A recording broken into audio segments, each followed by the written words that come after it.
انسان اچھی بات کو پھیلانا بھی صدقہ جاریہ ہے۔ خود بھی دیکھ اور دوسروں تک بھی پہنچا۔ کمنٹ میں سبحان اللہ لکھ کر جنت میں اپنا گھر بنا۔ بسم اللہ الرحمن الرحیم۔ رسول اللہ صلی اللہ علیہ وسلم نے ارشاد فرمایا کہ قیامت والے دن بغیر گوشت والے چہرے کون کون سے ہوں گے؟ نبی کریم صلی اللہ علیہ وسلم نے فرمایا کہ اللہ عز و جل میری امت میں سے 10 طرح کے افراد پر قیامت کے دن اظہار ناراضگی فرمائے گا اور ان کو جہنم میں ڈال دینے کا حکم فرمائے گا، اور ان کے جو چہرے ہوں گے بغیر گوشت کے ہوں گے۔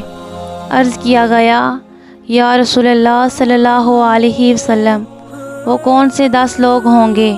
تو آپ صلی اللہ علیہ وسلم نے فرمایا، بوڑھا زانی، گمراہ پشوا، شراب کا عادی، والدین کا نافرمان، چغل خور، جھوٹا گواہ، زکوٰۃ ادا نہ کرنے والا، سود خور، ظالم، نماز کو چھوڑ دینے والا۔ یہ وہ 10 لوگ ہیں جن کی طرف اللہ عز و جل اظہار ناراضگی فرمائیں گے اور ان کو جہنم میں ڈال دینے کا حکم فرمائیں گے۔ اگر یہ ویڈیو پسند آئے، لائک، شیئر اور سبسکرائب کر دیں۔ شکریہ۔